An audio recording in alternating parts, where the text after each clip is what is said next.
All of his co-workers were gone. What could it mean? Stanley decided to go to the meeting room. Perhaps he had simply missed a memo.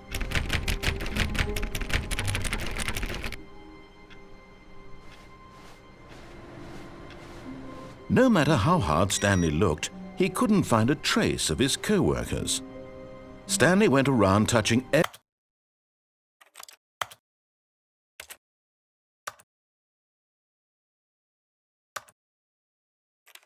every little thing in the office, but it didn't make a single difference, nor did it advance the story in any way.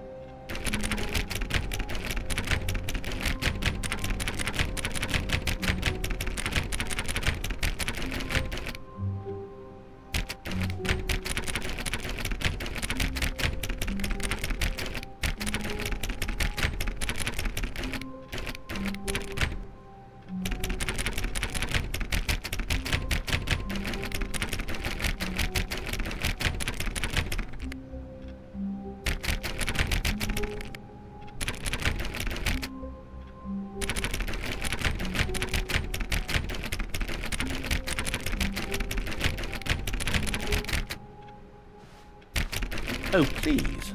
Are you really just doing this for the trophy?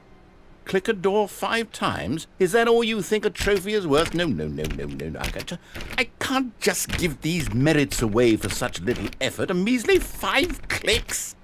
Now, suppose you were to click the door 20 times. I would say that's the kind of effort that warrants recognition.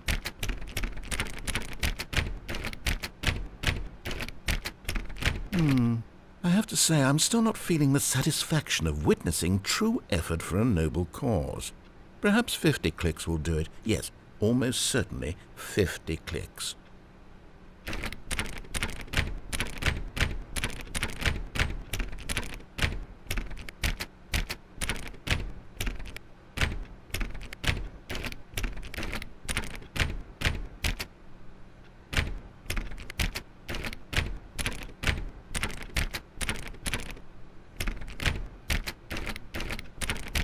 No, I'm still not feeling it. I want this trophy to have meant something. It has to be a true reward for valiant effort. I want to see some hustle, Stanley. I want to see commitment, a willingness to go all the way no matter the cost. Why don't you go put 20 clicks into door number 417?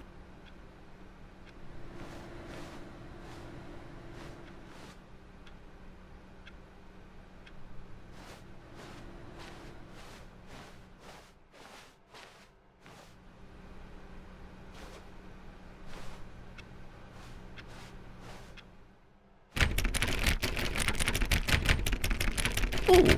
Great. Now, go click a few times on door 437.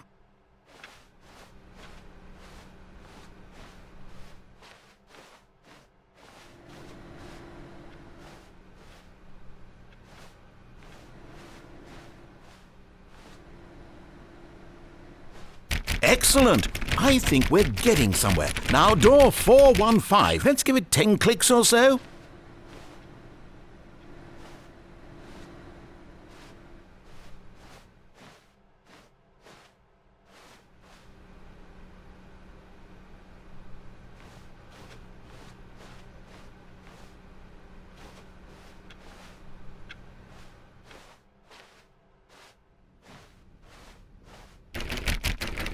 Now, back to door number 437.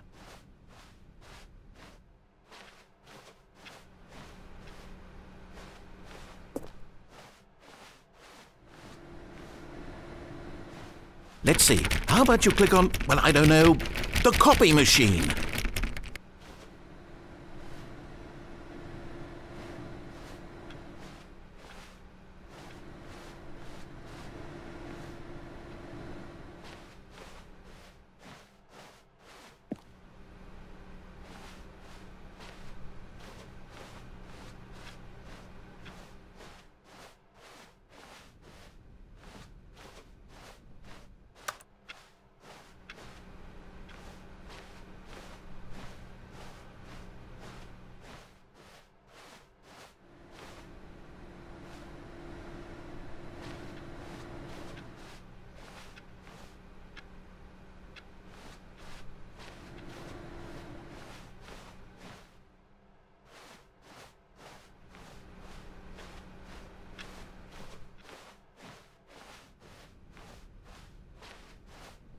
When Stanley came to a set of 2 open doors, this was not the correct way to the meeting room, and Stanley knew it perfectly well. Perhaps he wanted to stop by the employee lounge first, just to admire it. Ah, yes, truly a room worth admiring. It had really been worth the detour after all, just to spend a few moments here in this immaculate, beautifully constructed room. Stanley simply stood here, drinking it all in.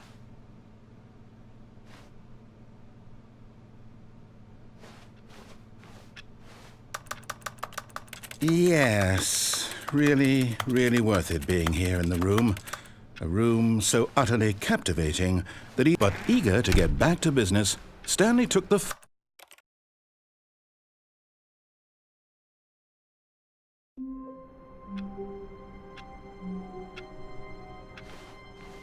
All of his co-workers were gone. What could it mean? Stanley decided to go to the meeting room. Perhaps he had simply missed a memo.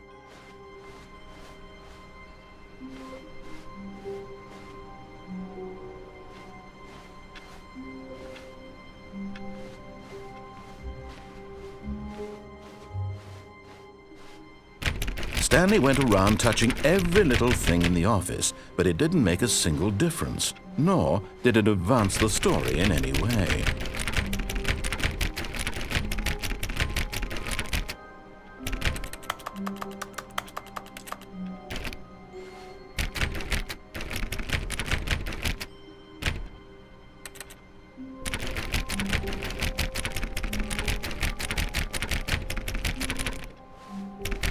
Oh, please.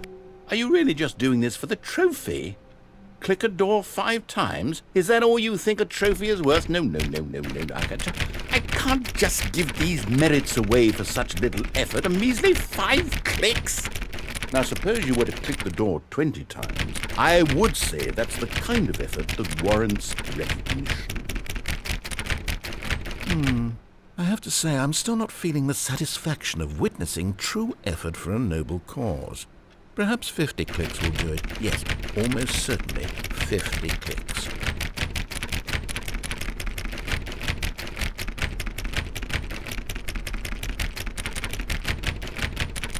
No, I'm still not feeling it. I want this trophy to have meant something. It has to be a true reward for valiant effort. I want to see some hustle, Stanley. I want to see commitment, a willingness to go all the way no matter the cost. Why don't you go put 20 clicks into door number 417?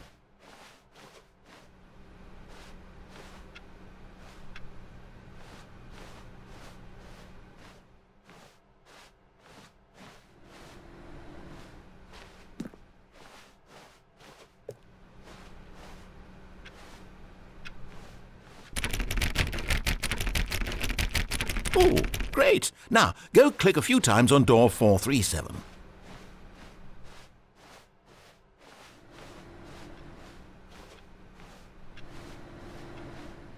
Excellent. I think we're getting somewhere. Now, door 415. Let's give it 10 clicks or so.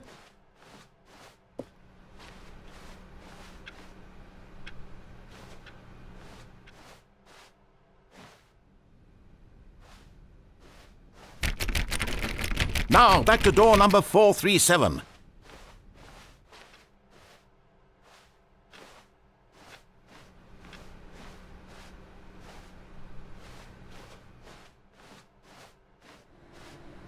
Let's see. How about you click on, well, I don't know, the copy machine?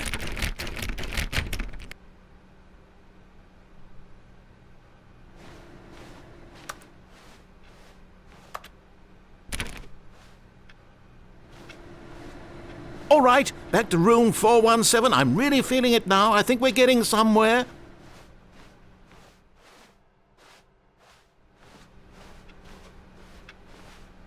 Okay, now go climb on employee 419's desk.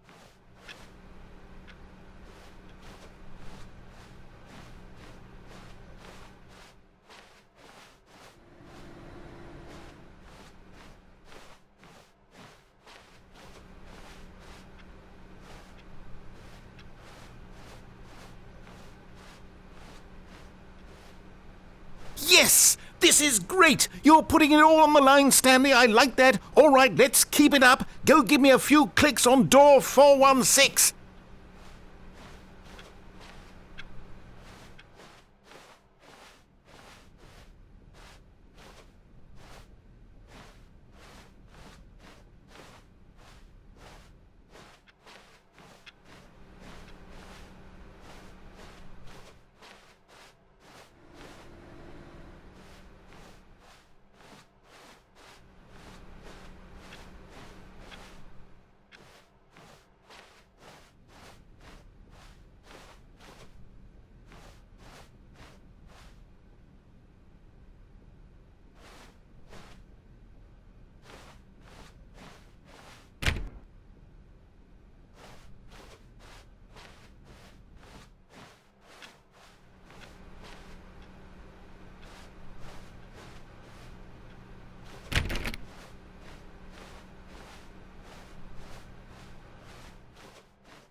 We've almost got it! Now the copy machine, do that one again!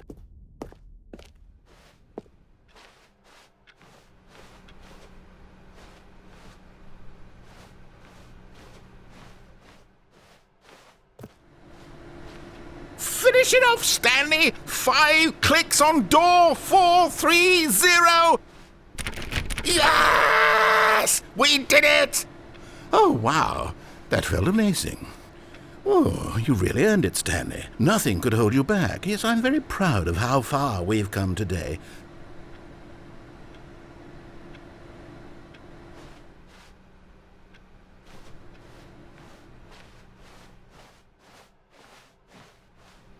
Where are we going today? The bucket asked. Stanley just smiled. Anywhere they went together would be perfectly fine with him.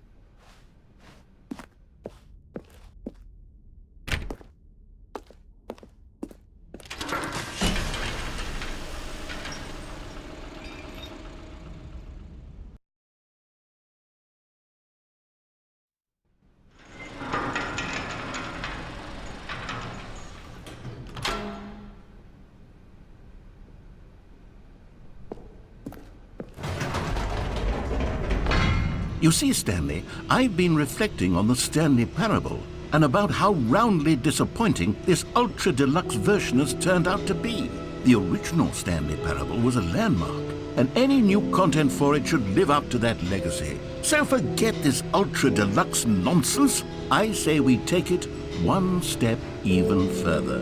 Which is why I'm very proud to announce for the first time ever, the Stanley Parable 2.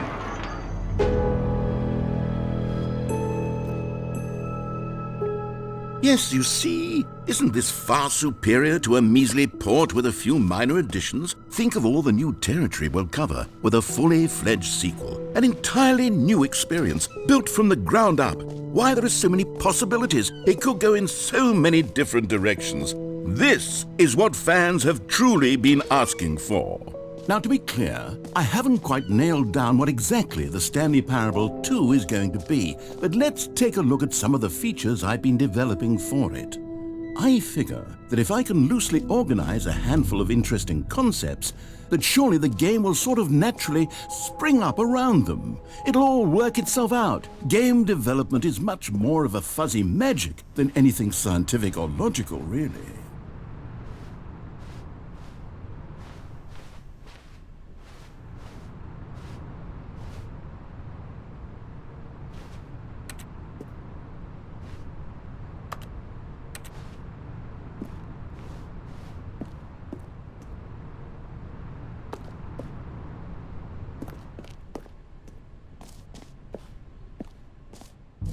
Here we are. Go on, try out some of the new features.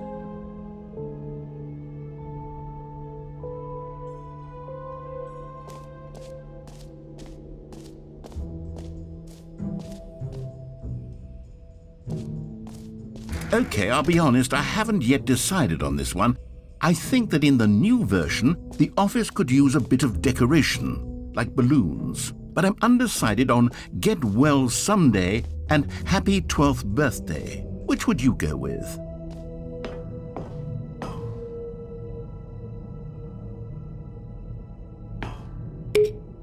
You know, sometimes when you solicit another person's opinion, it makes you realize that you knew which one you actually really wanted all along. Get Well Someday it is. Or actually, maybe I should have gone with... No, I've made my decision. We're moving on.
Stanley, here's an idea that I'm truly fond of. It's never been done before in a video game.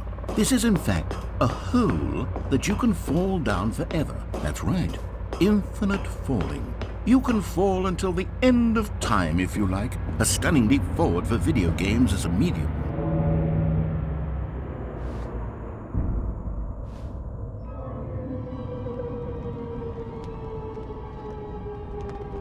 You see, isn't it wonderful?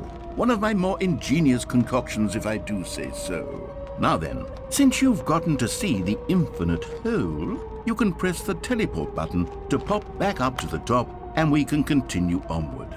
Great! Now, I'm very excited to show you even more of my ideas for the sequel.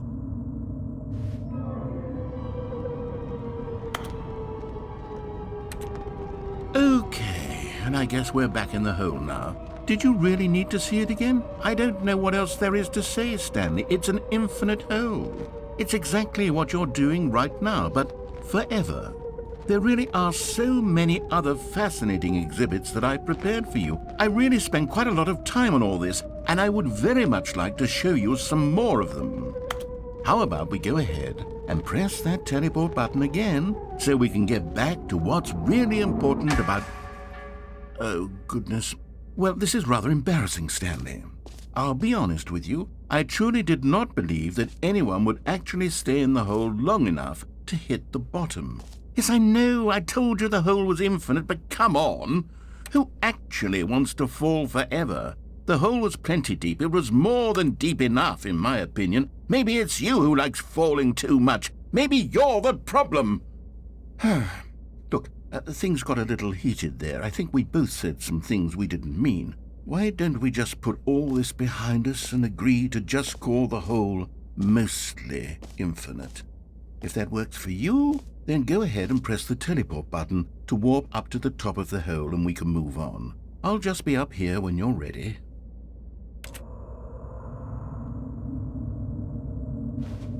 Oh, for heaven... You see, I was right. The problem is you. The problem is that you like holes too much. Not normal. A normal person would have said, yep, that's an infinite hole right there, goes on forever till the end of time. Don't need to see it all, but not you. Oh, no, no, no, no. You have a weird sort of... Oh. Did the hole seem even shorter to you this time? I couldn't help but feel like you spent a little less time in there than you did before. I mean, admittedly, I didn't make an infinite hole, but I didn't think it was that not infinite. Well, I suppose once again there's nothing to do here. If you decide you've had enough of the hole, you can hit the teleport button and come join me up above. Had enough? I'm positively thrilled. I really do have so much more to show you and to talk about, and I've had enough of the hole for a lifetime. Gosh, how could I have guessed? You're back in the hole. If this starts to become a thing where... Wow, okay, yes. I'm starting to become extremely certain that the hole is not only not infinite, but that it's growing steadily less and less infinite. I suspect that I'm starting to hit the point where it's no longer feasible to call the hole infinitely deep, even by the lax overall standards for accountability and marketing. What's going on here? Stanley, I have no explanation for the uncertain nature of the hole's length. Here, let's try something. Let's pop back up to the top, and we'll see if it gets any shorter. Well, there it is. The shame of my lie has come to haunt. How is this still appealing to you? I know you're obsessed with holes, but at this depth, I just can't see this scratching the itch. Oh, who am I to judge? You just do whatever it is you're here to do and hit the teleport button when you're ready to move on. Is the, teleport button not working? You sure? Well, I mean, I really don't have an explanation. It was working just a moment ago. Try it again. Still nothing? Well, I suppose there is one thing I can do to fix this. I'm out. Goodbye, Stanley. You couldn't bear to be away from the hole, and now you'll get more time with it than you could ever have asked for. It's a win for everyone. You get to be with the hole, I get to do literally anything else. Take care, Stanley. I hope you and the hole have a wonderful rest of eternity together.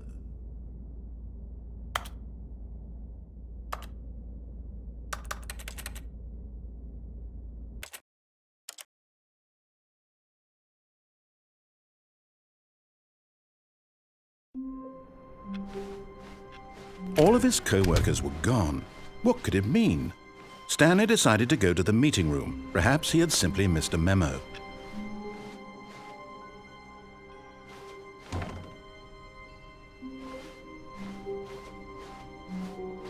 When Stanley came to a set of 2 open doors, he entered the door on his left.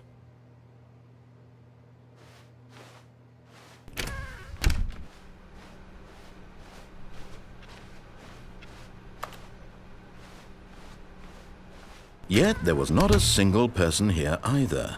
Feeling a wave of disbelief, Stanley decided to go up to it.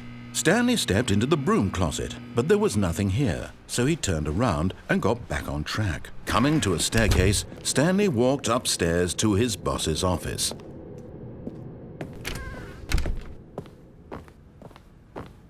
Stepping into his manager's office, Stanley was once again stunned to discover not an indication of any human life.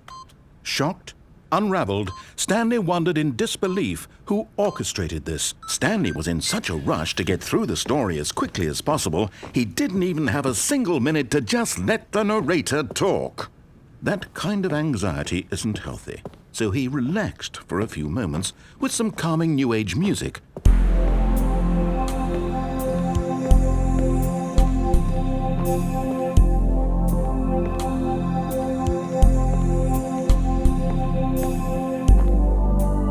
Feeling soothed and rejuvenated, Stanley calmly walked forward into the opened passageway.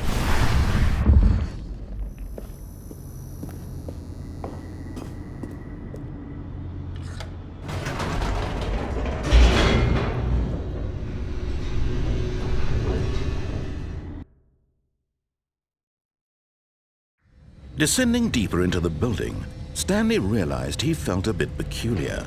It was a stirring of emotion in his chest, as though he felt more free to think for himself, to question the nature of his job.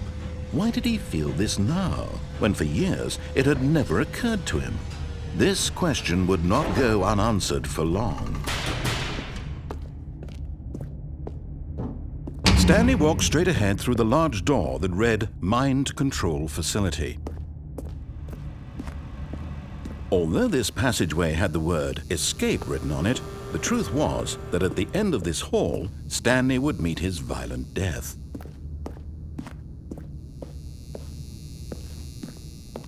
The door behind him was not shut. Stanley still had every opportunity to turn around and get back on track. At this point, Stanley was making a conscious, concerted effort to walk forward and willingly confront his death.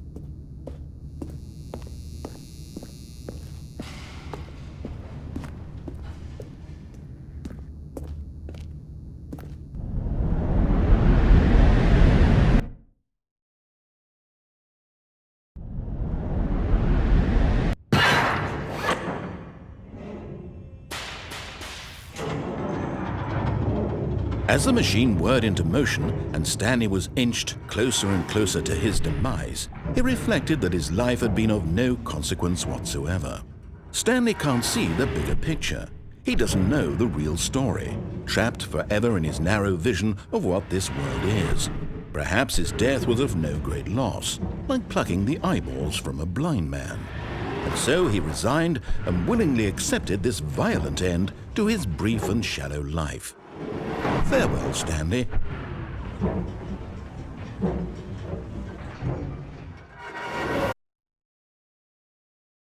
"Farewell, Stanley," cried the narrator, as Stanley was led helplessly into the enormous metal jaws. In a single visceral instant, Stanley was obliterated as the machine crushed every bone in his body, killing him instantly.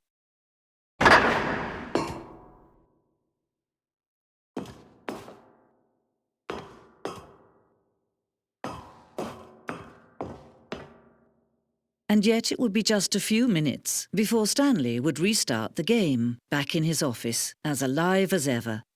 What exactly did the narrator think he was going to accomplish?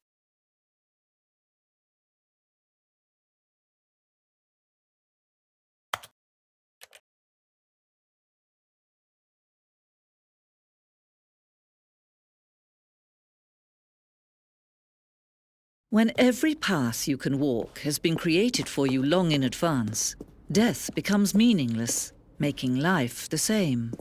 Do you see now? Do you see that Stanley was already dead from the moment he hit start?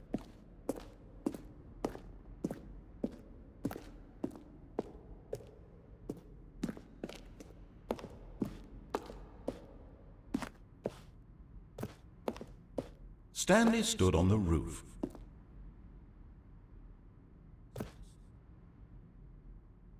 Stanley walked over the bridge.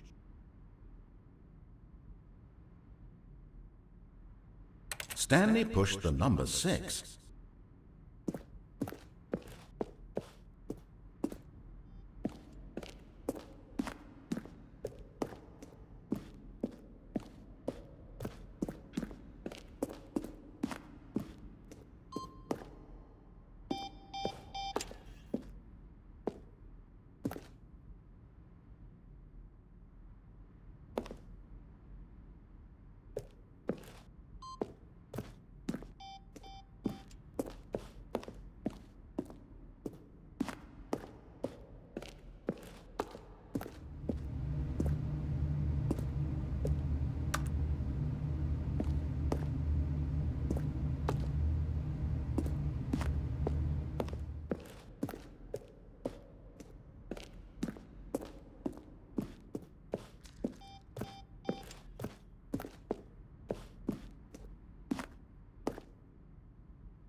Oh, look at these two. How they wish to destroy one another.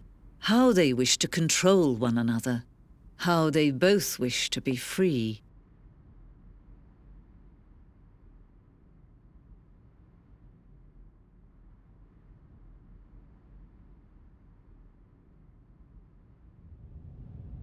Can you see? Can you see how much they need one another? No, perhaps not. Sometimes these things cannot be seen.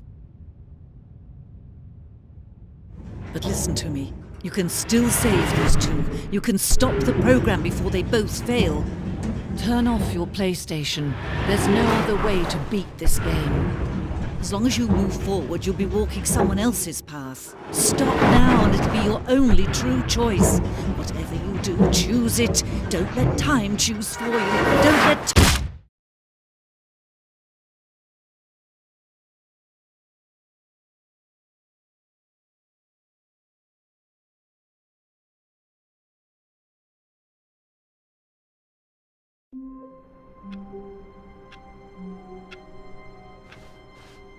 All of his co-workers were gone.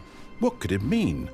Stanley decided to go to the meeting room. Perhaps he had simply missed a memo. A good bucket, a strong bucket, a humble bucket, a committed bucket, a bucket of culture and distinction.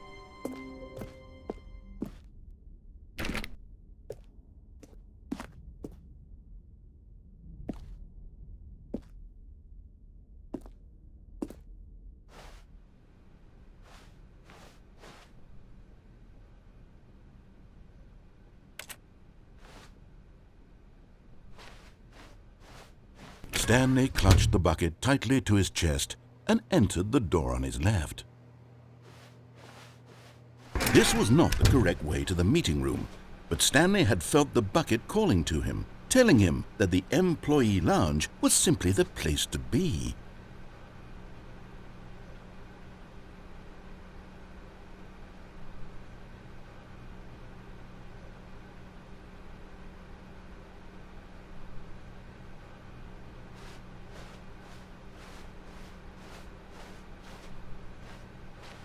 And here it was. Had the bucket turned out to be correct? Was this better than the meeting room?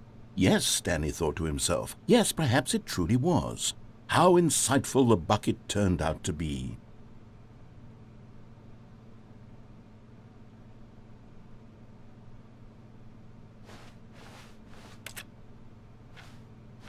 Truly, being here with the bucket was a grand adventure. Stanley reflected on all they'd been through together. First, walking through the door on the right, then walking to the lounge, then arriving at the lounge. What a thrilling journey the bucket had inspired.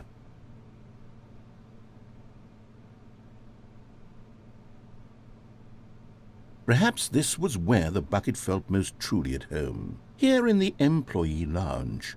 Perhaps it's the only place a bucket can even feel at home.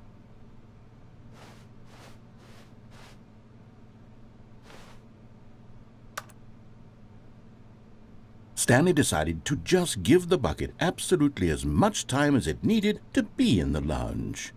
Clearly, the bucket and the employee lounge shared a special connection.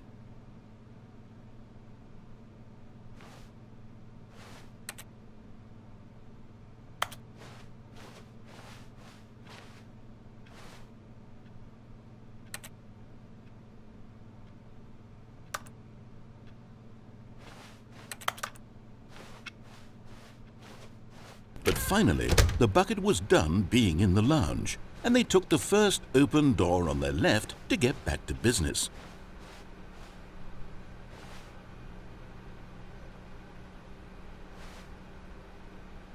And so the two of them detoured through the maintenance section and walked straight ahead to the opposite door.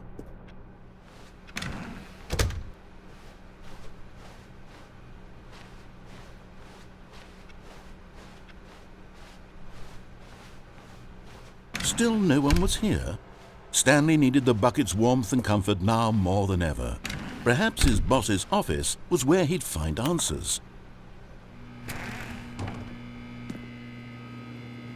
All right, I've got a second sticker back here, and I'm going to slap it on as well because I think it's appropriate. You see, I feel that it works because the sticker is also a bucket. That way, if you're ever unsure whether the thing you're holding is a bucket or not, you can look down at this sticker and say to yourself, "Ah, it's a bucket." There really is a wide variety of applications for this sticker.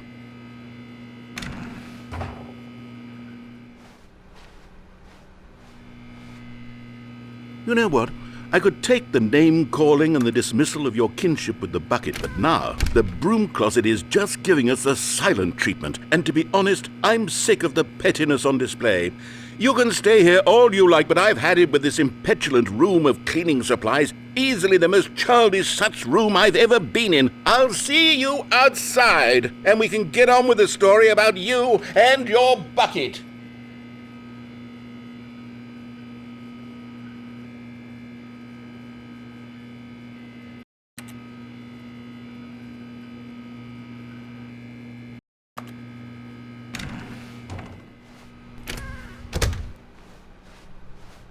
Coming to a staircase, Stanley and the bucket walked upstairs to the boss's office.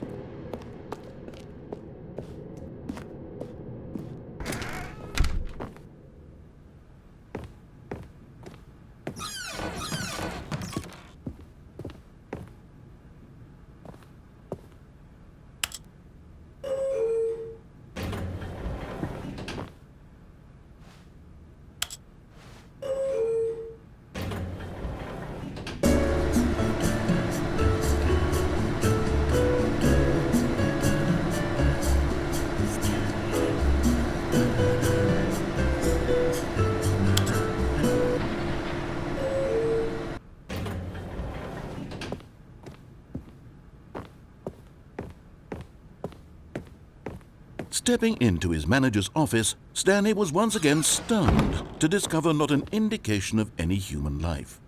Crushed by the weight of this revelation, Stanley may have broken down into an emotional dumpster fire if not for the soothing presence of the bucket. Even now, in his darkest of hours, did the bucket's warmth and guiding light pierce the dark clouds of confusion and chaos. It would be with him always. The bucket would, and he knew it. The two of them were inseparable. At this point, Stanley was so absorbed in the tender spiritual connection he shared with the bucket that he didn't notice the keypad behind the boss's desk. Nor in his bliss of simply being near the bucket did he have any notion that the PIN number for the keypad was 2845.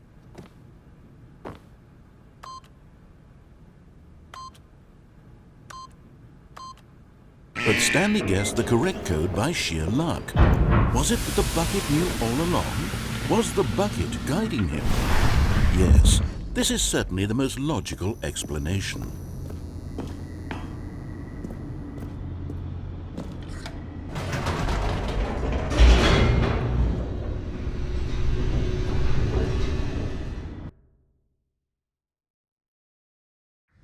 The elevator raced downward, plummeting towards an unknown fate. It would be all Stanley could do to keep himself together, if not for the bucket. Soothing him, comforting him, reassuring that in this darkest moment of uncertainty, he would be all right. The bucket is here for you, Stanley. Everything will be fine.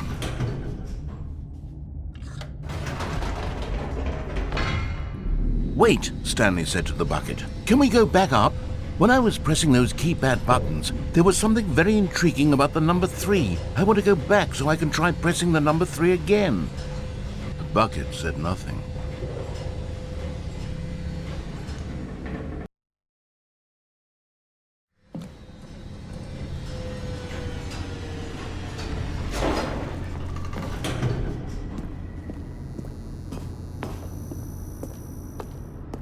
Here we are, said Stanley. Now I'm going to try out that number 3 button. He took the bucket over to the keypad and began absolutely slamming on the number 3 over and over and over. Wow, he said. The number 3 is such a special button. I'm having the time of my life. Stanley looked expectantly at the bucket. After taking some time to show the bucket around the boss's office, Stanley at last went to the keypad, where he began eagerly pressing the number 3 again and again.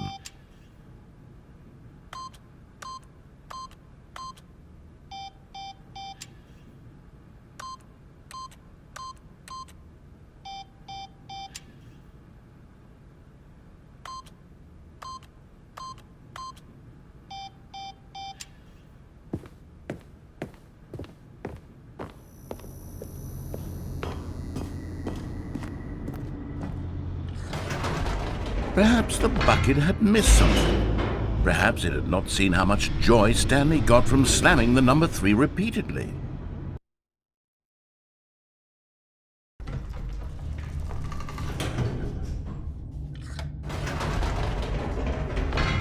No, said Stanley to the bucket. You can't go on yet. Not till you understand how much the number 3 means to me. You and I have been through so much together, and I just want you to see what I see. Feel the happiness I feel. He smiled at the bucket, and the bucket said nothing.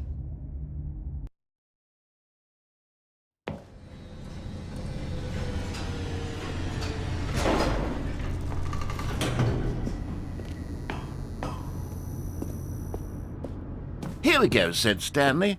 This time I'll really show you. He ran to the number 3 and began to wail on it like a musician on a beloved instrument, weaving a concerto of truth and passion. He wielded the number 3 like a fine artist would wield a paintbrush. He told stories through the number 3, stories of his dreams and hopes and fears, and the whole time he looked to his bucket for a reaction of some kind. Anything to let him know that the bucket appreciated what he was doing. The bucket conveyed absolutely nothing at all, only silence. Crushed by a wave of dejection, Stanley returned to the elevator.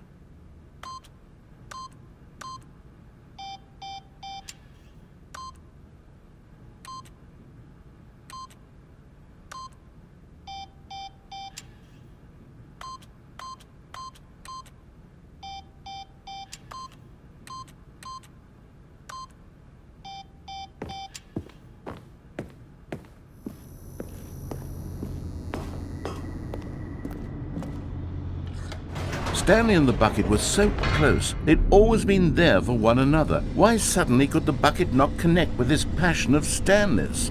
The question caused Stanley to ruminate the whole way down the elevator. He knew that there must be a way to get through to the bucket, to communicate fully with his dear friend. Surely there was a solution, mustn't there be?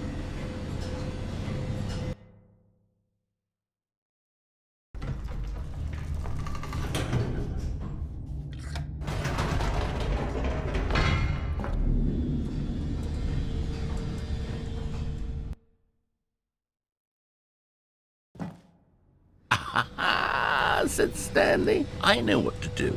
I know how to fully express this feeling in my heart. He decided right then and there that he would hold a press conference where he would speak to the public on all matters relating to pressing the number 3 over and over. He would elaborate fully on what the number 3 meant to him and why he felt so alive when pressing it. Then the bucket would be able to see his joy through the eyes of others. It would get to see the world react to this discovery of Stanley's. And it would be through the public eye that the bucket would finally understand Stanley's work. For months he advertised and marketed his press conference, building excitement around it, developing and rehearsing it, until it couldn't be refined a single measure further. When the big day arrived, Stanley was as prepared as he'd ever been for anything in his life.